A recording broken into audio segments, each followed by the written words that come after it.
Hello there. It works, brilliant.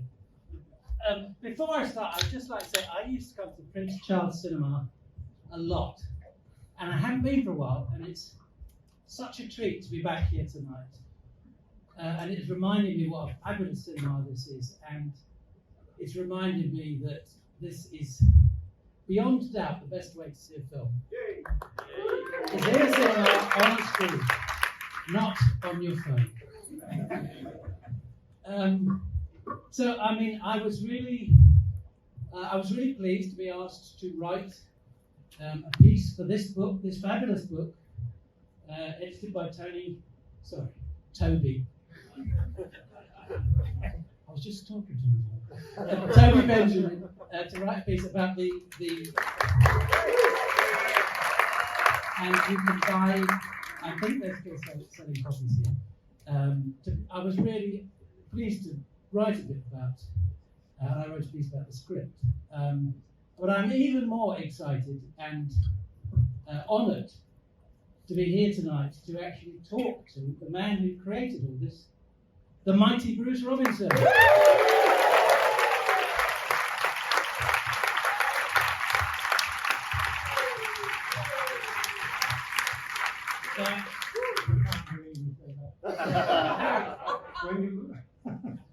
When you're about to be asked, you start behind the left knee and work your way out. So that's very sweet of you to say. And I think, by the way, ladies and gentlemen, I'm an asthmatic, and I have rather bad asthma at the moment, so I'm afraid the voice is a bit feeble.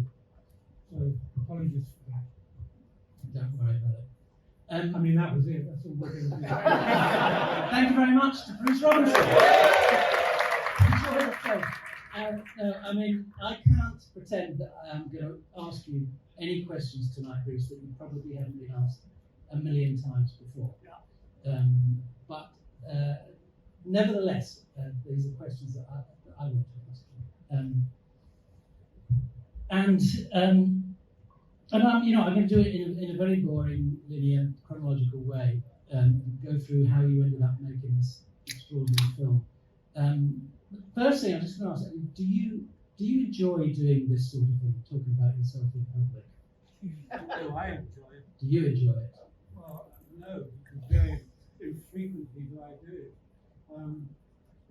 My public speaking is normally like in the kitchen at home, and I open the Guardian and the whole fucking room clears. Within seconds, they make rush for the exit. I started life as an actor, and I wasn't a very good one, and I never enjoyed it, and I always wanted to write. And so consequently, I love words. I mean, I genuinely do like them a lot. But I can't say that I necessarily go out of my way to do this kind of thing. I think the last time I read was probably years ago. Well, I shall ensure tonight that you enjoy it so little that you'll never do it again. You've already succeeded.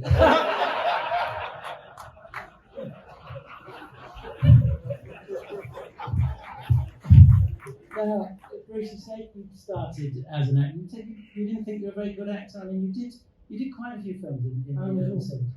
I did. I did a few. I was always like a bum boy around the back, because when I was just sort of I was quite a pretty young man, so I used to get pretty young man roles. And but I know I never really liked it very much. I was too shy really to that. That was my problem with it. Well, I mean, at the risk of sounding like Michael Parkinson interviewing a young Helen Mirren, you were absolutely gorgeous. And how's it now? Yeah, I know what you mean. Yeah, I can concur with that. I'm sure Uncle Monty has several lines about time taking its toll. Well, of course he does. I mean, there are very few lines. As a matter of fact, one of my oldest friends is in the audience this evening. David Dundas, who did the took together He did the music for the film. We were all at Central School of Speech and Drama together. And my first ever job was with Franco Zeffirelli in Rome. And I was talking to Davey about, there were a few lines in Withnail and I that I ripped off from other people. One of them was a line I ripped off from Franco Zeffirelli. And the line is, "Hai le span or the stone?" What are you supposed to do? I was straight out of drama school. I'd never even been to Italy before. And I arrived in this. Am I going on? Really? No. This is what we're here for. I arrived in this apartment in a place called Via Due Micelli in central Rome. And you must be very tired. You take a shower. So I did. I'm in the shower. I opens the door and I'm standing there. And he'd just come back from Cairo, and he put me in this blue silk kaftan, and took me back into his sort of chamber of shame, where he asked me that immortal question, "Are you a sponge or a stone?" And I had to say, "Bit of both." And thereafter, I was down without, It was a bloody awful night. I haven't recovered. So Zeffirelli was very much an inspiration. So when I came to do Uncle Monty, because I'm not homophobic in any which way. I mean, one of the producers of the movie, one of my oldest friends, is homosexual, but they never gave me any of that kind of routine. So I was worried that when they were putting the film on here, we could have people with banners outside on sticks, saying you're homophobic arsehole. Well, no, I mean, because Uncle Monty is actually portrayed, I think, very sensitively. I mean, he's not. I mean, he's predatory, but he's not presented in any way as a sort of caricature. And he's very soulful. He's a sad man. Yeah. He's a sad man. I'm just writing a script at the moment that includes a character like Weinstein. Why are you looking here? Harvey Weinstein, and he is a genuinely sort of horrible person. But Uncle Monty, I wanted him to be a sympathetic character. It's Withnail that freaks the whole scene out, not him. He thinks he's up there for a bit of fun. And you've given him some of the best lines in the film. He's got a few, hasn't he? I mean, and it is an extraordinary film in that almost every line in it is quotable. Well, it is. I mean, as I say, my piece in the book is about the script and what an extraordinary script it is. And I read a lot of scripts, and most of them are very dull to read, even if they make great films. But Withnail and I script is a beautifully written piece, and it just draws you into that world, and all those fabulous lines are in there, and everybody has their favourite line. Who's got a favourite line? Who would go for "We've come on holiday by mistake"? But my favourite, and I use it all the time, and in fact I got Bruce to sign my book using it, is "Monty, you terrible cunt." Well, line, by the way, we had terrific trouble. This was 1986, had terrific trouble from the film censor using that word. I mean, it's a pretty dramatic word, and they didn't want it in the film, and it literally was argued for weeks why it was a very important line. So you're sort of sitting there with these sort of formal types. They're saying, "But the word is really yes, that's the word I want. I gotta have it." And finally they relented, and we got it. We got it in, and it's perfect for Withnail to have said that at the time. But my favourite line in the film, I have to say, is "As a youth, I used to weep in this." That's my favourite line in the whole film. Did that come from anyone, or was that entirely yours? That came from me as a child. I used to weep in this. I really did. I would see all these lambs hanging up and stuff, and I burst into tears. You know, I kind of feel like that still about these poor animals that we scoff, or we don't eat them anymore. But I mean, they're lovely things, and we shouldn't torture them like we do, should we? I live in the countryside. I was driving through the little village where we live, and a big Arctic truck came the other way with these little pigs looking out through the slats, knowing they were off the Belsen, and they were all crying like kids. I mean, it's just heartbreaking. Sorry to deviate for that. Well, you've killed the mood here. But just to backtrack slightly, so you start as an actor and you got disillusioned with that, and you turned to screenwriting. I was always writing. Acting is an incredibly difficult thing to do, I think, per se, and an incredibly difficult way to earn your living, you know. Because, I mean, me and Viv, who was a big stimulant for the character of Withnail, we used to go around Camden Town, waste paper bins, looking for Guinness bottles. We used to get 40s on a bottle then, and you could get a big bag full of Guinness bottles with screw caps out at the time. We'd take them back to the off license to get a bottle of Greek hot for about 9 and 11 or something. And then we go back and drink the hop and yak and yak and yak. And it was Viv who was much better educated than me, who turned me on to my first ever screenplay that I ever wrote, proper screenplay. Because anyone who's read the introduction to Withnail will know this. He used to get up in the morning and have a thing he called the Baudelaire Principle, which is basically a cup of black coffee with cinnamon and hashish stirred in it. And so we used to get up, have a Baudelaire Principle, and it never crossed my mind. And one day I said to him, "Who's Baudelaire?" I said, "You don't know Baudelaire.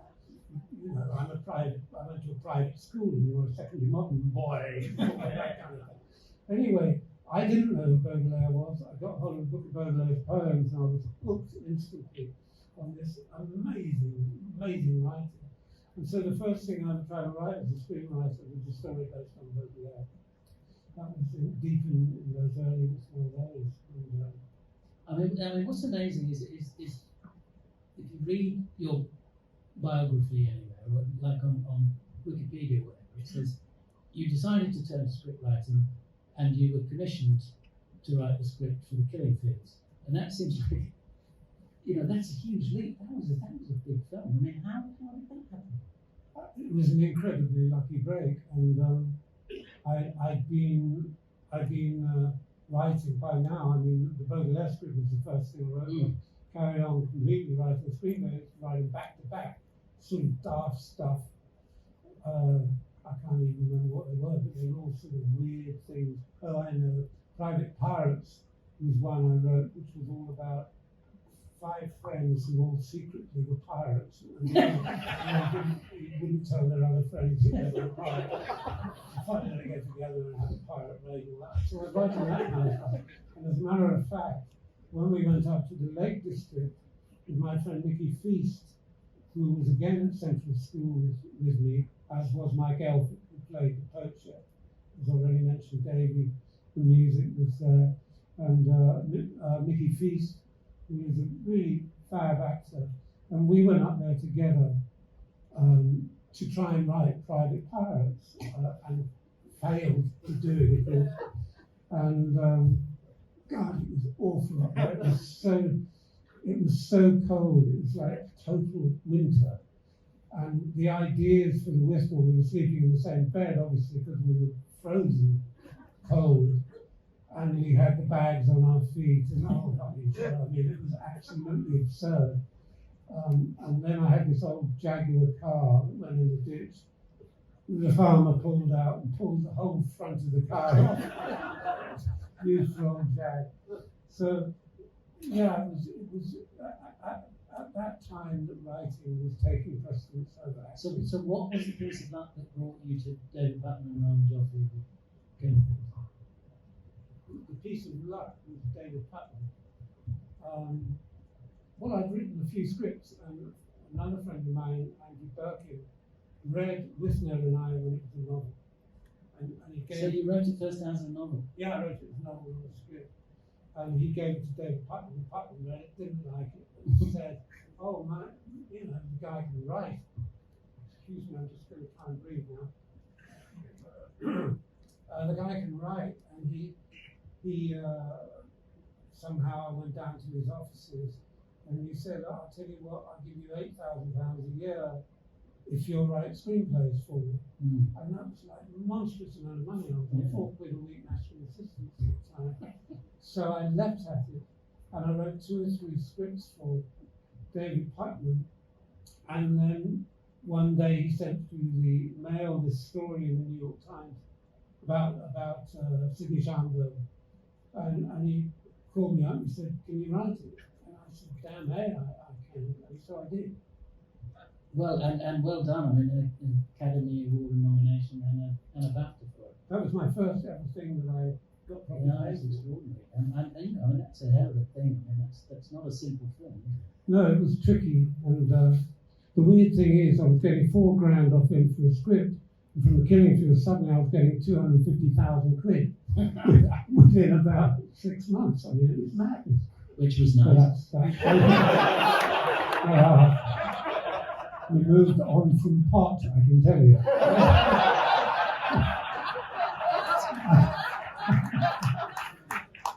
I've always been fond of red wine. And particularly. So that must have smoothed the path to Withnail. And at what point then did you change it from a novel? Was it originally a screenplay or originally a novel? It was originally a novel. And then you turned and then it was that thing, forgive me if I'm pronouncing it incorrectly, but I think it's called Samizdat in Russia, where they used to sort of hand stuff around that was photocopied. Yeah. And a few friends had read the novel of Withnail and I, and it finally ended up with a guy called Modi Schreiber, whose dad was some oil shipping type of guy. And he commissioned me, not much money, but he commissioned me to turn it into a screenplay, which I did, and then it took 16 years before it got made. And was that all down to handmade films coming on board? It was down to the lovely, fabulous man George Harrison, because Handmade Films was run by a guy called Dennis O'Brien, who I didn't get on with, and he thought it was about as funny as lung cancer, this story. And a friend of mine at Handmade Films, a guy called Ray Cooper, who is now, we see him playing percussion for Yes, Elton he's the John. flamboyant, bold percussionist. Yeah. You would have seen the Glastonbury. He bangs the drums for He's got an extraordinary career, isn't he? Exactly. Let's not go into that. Well, anyway, Ray, George Harrison was going to New York that night, and Ray slipped in the script, so you've got to read this, George. I think it's, good. And George arrived in New York and phoned Ray up and said, we're making it. So Harrison said, we're making it, and so we made it. I mean, Handmade Films and George Harrison was so important to the history of British cinema through the 80s, well, the 70s and the 80s. And without them, cinema would have been quite shit. It was shit. You changed all that. I mean, well, I don't know about that, but I mean, you had a lot of dealings with George. Yeah, I got on really well with him and liked him enormously. I mean, he's this guy as famous as you can possibly get. And he was such a genuinely not a floor show humility. He was such a considered man who cared so much about so many different things. And so he was a lovely guy to be with. And of course, after Mr. Lennon was murdered in New York, George got a flood of threats, one down and 3 to go threats. And so he was concerned, and then someone did break into his house. Someone broke into his house, and most people think that's one of the reasons that he actually died, George, because his wife saved him by crashing a. I mean, the thing is, he'd had something quite seriously wrong with his throat, which stopped him smoking ever. And he heard a noise at 3 in the morning. He lived in this huge house in Henley, a real palace of a place. And he heard this noise in the night, and he went down to see what the noise was. and he smelt cigarette smoke downstairs in his house, so he knew there was somebody in there. Next thing, this guy's rushing at him with a knife, and I'm not going down too well with that one. No. Well, I mean, what's it? A rush for the exit. Yeah. I mean, there's an interview with him where he's sort of lightheartedly bemoaning the fact that he's basically sunk his entire fortune into handmade films. He's saying, when are they going to get any money back from this? No, but I don't think he did. I don't think it was much of a profit-making enterprise. Well, maybe in the long term. So they were instrumental in getting this film made. I mean, did you always sort of insist? Did you always want to say, if it gets made, I'm going to direct it, or would you be happy for anyone to take it on? No, I didn't. Neither of those things. I was introduced to this lovely guy who unfortunately is no longer with us, called Paul Heller, and out in Los Angeles, I was talking to him and I was saying, oh my God, I've got this script, it would be great if we could do it. Can we find someone to direct it? And he said, why don't you direct it? And genuinely, I had never considered doing such a thing. And he said, if I get you the money, will you direct it? So it was cheap as You chips. hadn't directed anything before. No. It was as cheap as anything it could be. It was £1 million. But it still looks amazing. I mean, Well, we had the great Peter Hammond, who yes, is it's in the here audience tonight. tonight. Who shot it. And Because there's a sort of, we talk to a lot of people making comedy, and they'll say, oh, it doesn't matter what comedy looks like, it just has to be funny. it does. No, But I it's don't nonsense. like comedy like that. I No. hate fucking jokes. I mean, absolutely. Comedy is about everything is so incredibly funny if you look at it slightly from a different angle. And that's the comedy that I like. I can't bear jokes, I really can't. But Withnail and I is full of jokes. You do? I never No, noticed. they're not delivered. They're not jokes. No, it's not They're like I'm like- telling a joke. Well, it's like in the one of the funniest scenes, one of the funniest films I've ever seen, and I don't really like his work except for this one, is The Gold Rush, Charlie Chaplin's movie, where he's starving in a hut in Alaska, and he boils up one of his boots because he's got nothing else to eat, and he boils the boot, and he's sitting in there and he's pulling the nails out of the sole and sucking them like chicken bones, twirling the laces like pasta spaghetti, and it is so unbelievably brilliantly funny, I think. And he doesn't say, look at me being funny. Yes. He says, look at me being a starving man eating a boot. And that's why it's funny, I think. Yeah. So Withnail doesn't know he's funny. No, and I mean, and you were very lucky or wise to get such an amazing cast. I was very lucky. It was a very slow process of casting though. And Richard E. came in, I think he came back 4 or 5 times, and we read the scene in the kitchen where the eye catches there's something floating up. And Richard E. in the audition said that line, fork it! Like that. And I thought, if we can get that right, you can get the rest of it right. And he got the job on that one line, fork it. No, I mean, Richard, as many of you will probably know, has kept journals of all this work done. And I think it started it did start with Withnail, because it was his first film he ever did. Yeah. And his book, Withnails, is brilliant. And reading that, and he's going through this audition process, and he so desperately wants this film. And he turns up, there are all these sort of top male actors there, and he's thinking, I'm not going to get this job. And reading it, even though you know he does get the job, you think, no, don't give it to that actor, it's got to be Richard, it can't be anyone else. And I mean, is that exactly what you felt? I mean, how close did any of these other actors get to landing the role? I asked Dan Day-Lewis before he was a big star if he would do it, and he didn't turn it down. And then there were all sorts of people. I mean, I knew a lot of these people because of having. Yeah, and I mean, they're all great actors. Yeah, I mean, Bill Nye, Yeah. was up before it. But Richard was, even though he was completely unknown, was hands down and had a nasty enough streak in him to play that part. You know, you could just smell it. But he can't drink.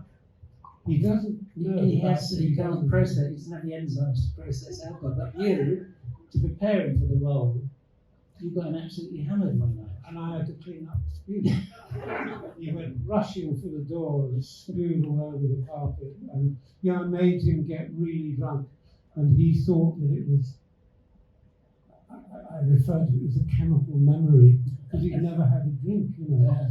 And he thought it was bullshit. But it was important that he knew what it was like to be smashed out of your brain. Because I think I was at the time. When he was doing this audition, I don't know. There's lots of booze going on. There's an interesting process in making Sorry, films. it feels like bad. I'll ask a long question. All right, go on.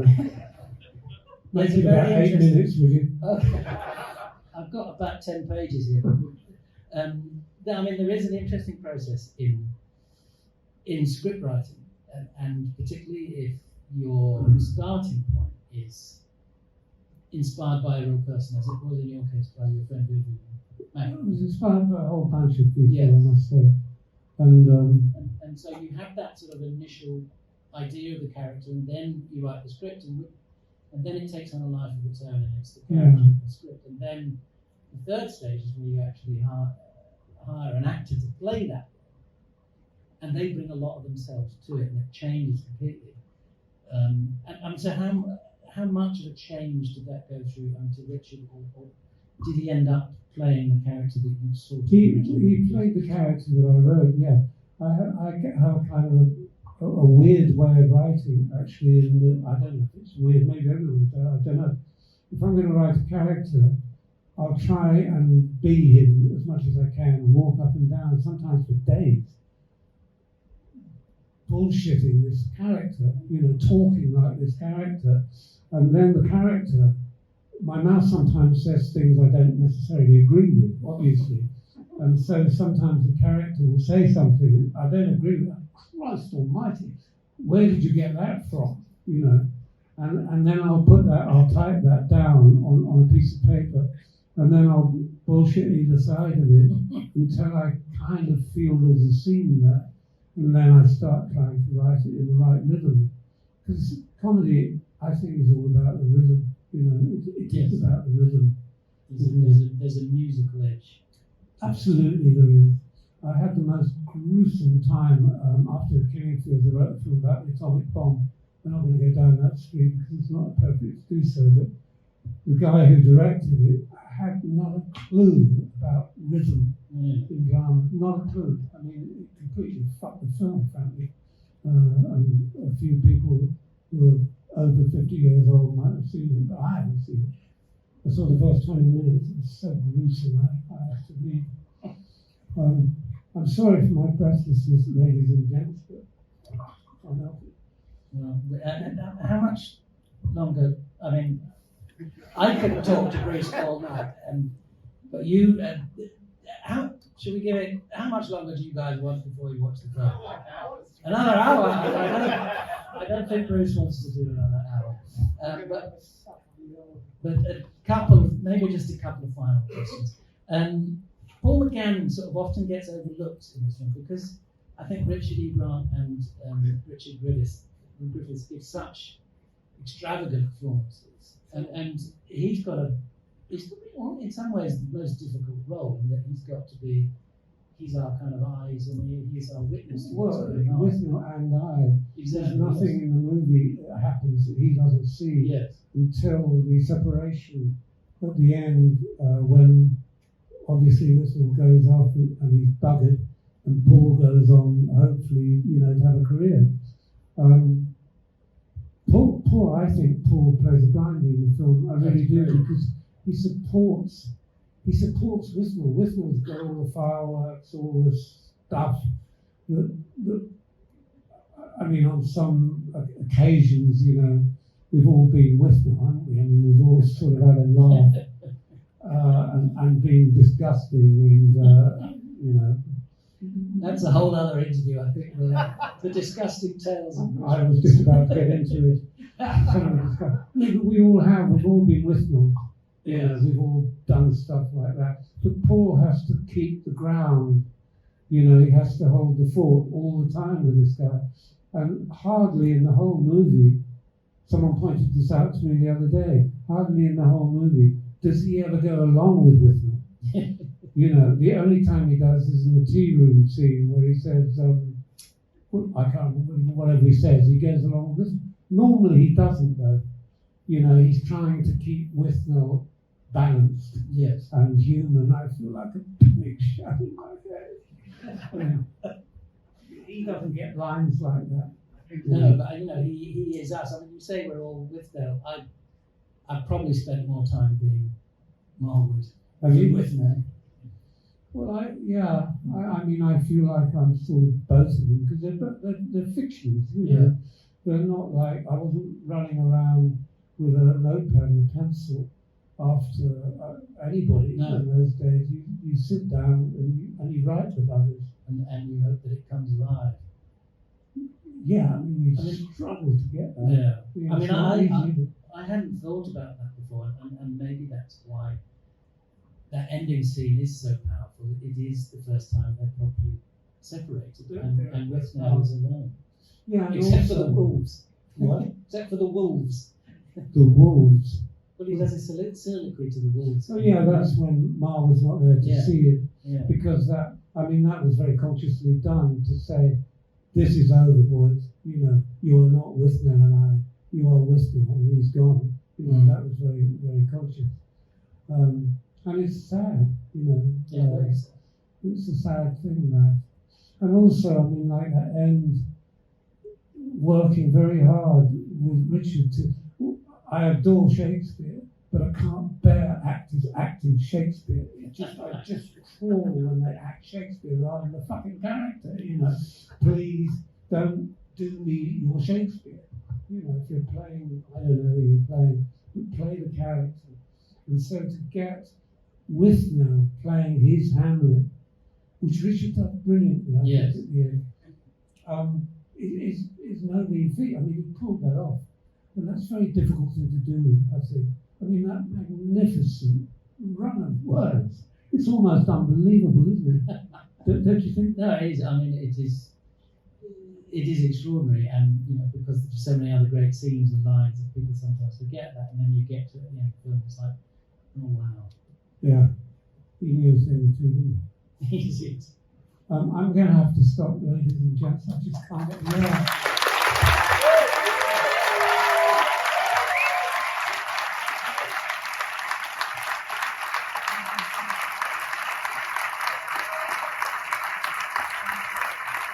No, that's fine. Don't worry about that.